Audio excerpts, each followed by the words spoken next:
بسم اللہ الرحمن الرحیم۔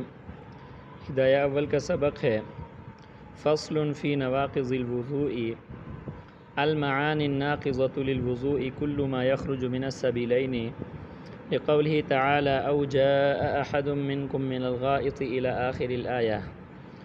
وقيل لرسول الله صلى الله عليه وسلم ما الحدث قال ما يخرج من السبيلين وكلمة ما عامة فتتناول المعتاد وغيره والدم والقيح إذا خرجا من البدن فتجاوزا إلى موضع يلحقه حكم التطهير والقيء ملء الفم. وقال الشافعي رحمه الله الخارج من غير السبيلين لا ينقض الوضوء لما روي أنه عليه السلام قاء فلم يتوضأ. ترجمہ دیکھ لیجئے۔ فصل فی نواقض الوضوء، یہ فصل نواقض وضو کے بیان میں ہے۔ نواقض وضو سے مراد وہ چیزیں ہیں جو وضو کو توڑنے والی ہیں۔ المعانی الناقضة للوضوء، وضو کو توڑنے والی جو چیزیں ہیں ان کے اسباب۔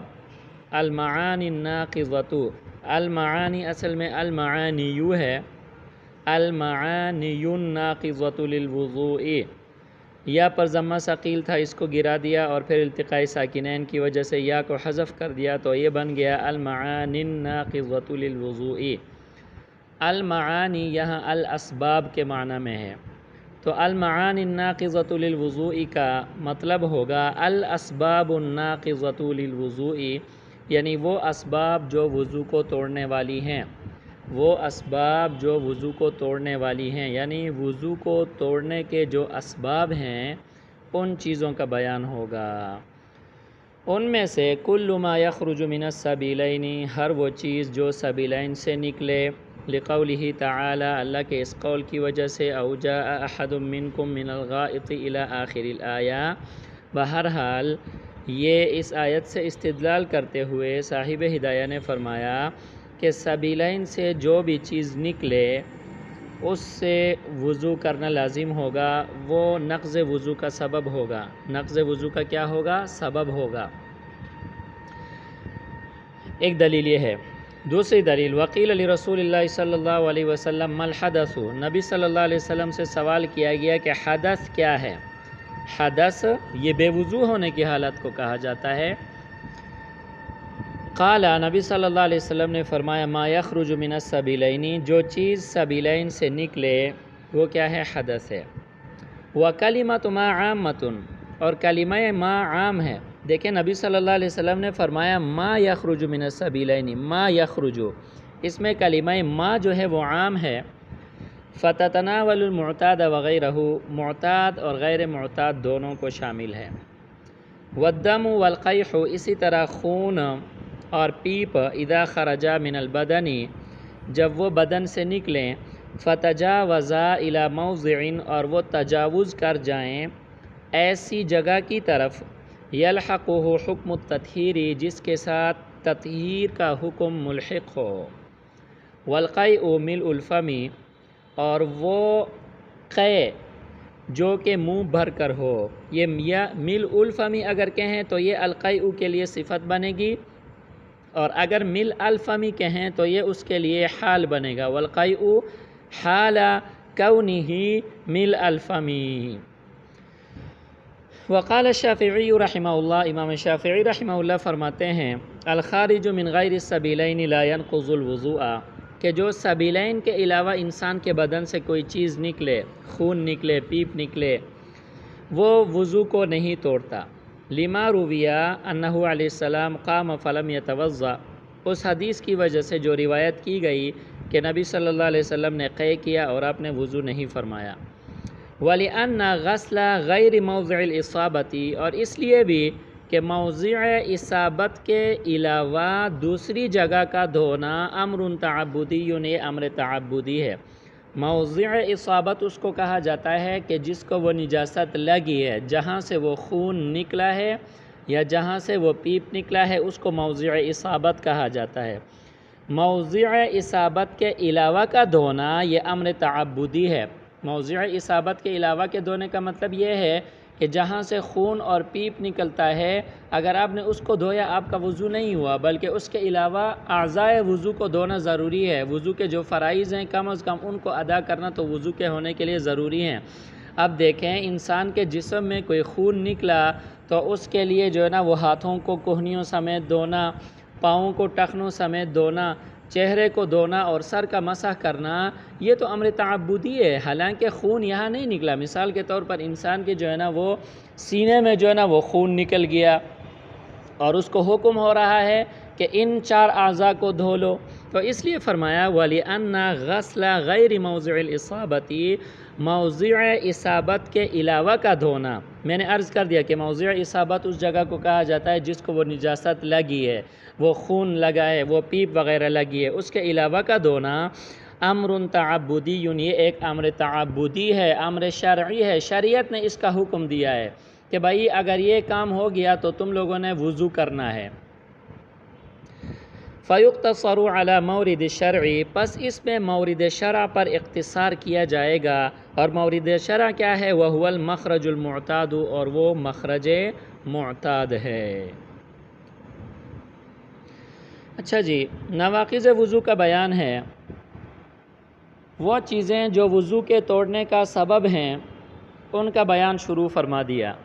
ان میں سے پہلی چیز فرمایا کل ما یخرج من السبیلین، سبیلین سے چھوٹے بڑے پیشاب کی جگہ سے نکلنے والی چیز وہ نجاست ہے اور وہ وضو کے توڑنے کا سبب ہے، تو لہٰذا سبیلین سے جو چیز خارج ہوگی وضو کرنا لازم ہوگا۔ وضو کرنا لازم ہونے کا مطلب یہ نہیں ہے کہ اسی وقت بندہ وضو کرے، اس کے اوپر وضو کرنا فرض ہو گیا، لازم ہو گیا، نہیں، مطلب کہ اس کا وضو ٹوٹ گیا، کیونکہ ہماری بحث جو چل رہی ہے وضو کے توڑنے والی چیزوں کے بارے میں چل رہی ہے۔